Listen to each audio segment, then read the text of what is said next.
काही दिवसांच्या विश्रांतीनंतर बुलढाणा तालुक्यातील सैलानी, पिंपळगाव, सराई, रायपूर, ढसाळवाडी या भागामध्ये दुपारी 3च्या सुमारास सलग 1 तास जोरदार पाऊस पडला।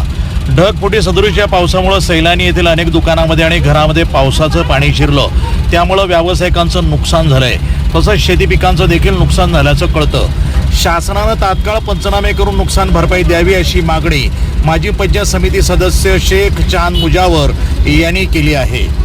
आज 19/8/2024 रोजी राखी पौर्णिमेच्या दिवशी भाविकांची प्रचंड गर्दी सैलानी बाबा येथे होती। तितक्यात 2:45 वाजता जोरदार पाऊस झाला। एक ढगफुटीसारखा पाऊस झाला। 3:45 ते 4:45 पर्यंत 1 तास पाऊस चालला आणि या पावसामुळे इतका पाणी झाला की दगा परिसरापासून कमीत कमी 1 फूट ते 2 फूट पाणी वाहत होता आणि नाला फुल भरून जात होते आणि नाल्याखेडी जितके शेती आहे पूर्ण शेतात एक पाणीचे वातावरण झाले असते। एक पाणी समजावं की एक धरण तयार झाला होता।